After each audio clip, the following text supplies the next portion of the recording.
campus of Troy University, this is TrojanVision Nightly News. That story is coming up. Plus, it was a cloudy day with cooler temperatures in our area. Can we expect things to get even cooler heading into the weekend? Sean Sporman will let you know in weather.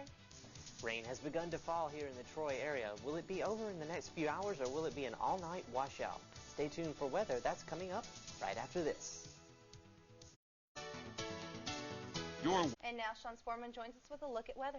Well, Sean, it was very cool this morning, but after it rained this afternoon, it got a lot colder. Yes, it did. It got a lot colder, and really the rain started this afternoon, but it'll probably be with us throughout the next 24 hours off and on. It's really going to be a rainy next couple of days.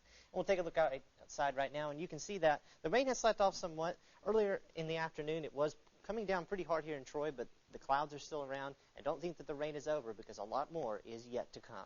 Taking a look now at our current conditions again, light rain is falling still in the Troy area. As you can imagine, with the rainfall, the humidity is way up there, and it's still windy as it has been all day. We had a gust reported at 17 this hour here in Troy. Take a look at today. We've only got up to 67. The sun was only out very briefly. It's been cloudy all day, and now the rain has brought those temperatures down. So far, there's been 1/100th of an inch, but that will increase throughout the afternoon, possibly significantly. Take a look across conditions across Alabama right now, and you can see the southern half of the state is seeing rainfall and very cool temperatures in the 50s and just barely low 60s. You can see a lot of the rain here, and the rain will continue to make its way north, both north and from the west. As we take a look now at the surface map, you can see that right here.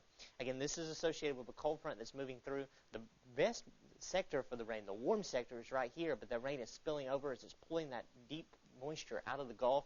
And you can see we also had the actual frontal boundary here with the rain associated behind that. So really it's coming in from two directions. You can see that even more clearly here on the radar picture. Big mass of rain and thunderstorms continuing to move toward the north, out of the south. And we also have this moving in from the west, moving in our direction.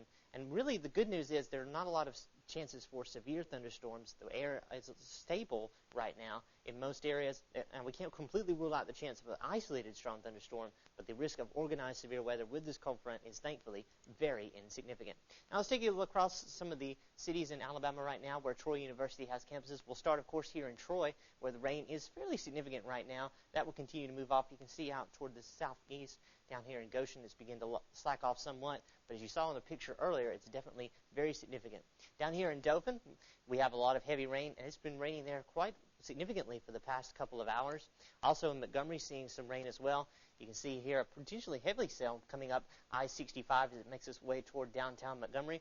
Our friends in Phoenix City are the only dry spot right now across the major campuses in the state, but they will be seeing the rain in the next hour or so. Take a look at the satellite imagery across the southeast right now. You can see it's just cloudy all across the southeast, a very dreary day, and with that cold rain, it's not very pleasant outside. I hate to say that, but it's the truth at the moment. And you can see the barrier where the cold front is, where the clearing will begin, is way back here in Arkansas and Louisiana. And you can see, again, the rain stretches all the way back to that area, and that's associated with a low-pressure system that's brought snow to Kansas and heavy rain around the actual low-pressure system here in Missouri as well. And again, we expect quite some significant totals to be expected in some parts of the area.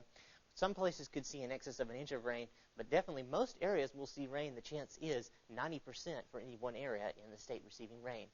But after that, we'll have some very cool air coming in, and by next week, we'll have lows in the 30s. And looking even further out, we could have some widespread frost in the area across the state of Alabama, so we'll definitely be keeping an eye on that. So break out your winter jackets. You're definitely going to need them next week. Continuing our review of the 2008 tropical season, we move on to the letter E and Edward. It did form to the south of Alabama, almost due south of Mobile here on August 3rd. It became a weak tropical storm, and thankfully to the east of Galveston, they only had a tropical depression, but as you well know from Ike, they had more heavy storms to come. And tonight we'll have heavy storms here, not nearly anything like a hurricane, but it will be some rain and an isolated thunderstorm, and that rain will be heavy at times with a low of 59. Tomorrow the rain will continue, and it will be a high of 66. And take a look out at the 4-day forecast. Again, the rain will continue for Friday with sunny skies, thankfully returning into our picture for the weekend and Monday. So Erica and Mackenzie, again, one more day of rain, but the weekend looks great. All right, thanks, Sean. Thank you.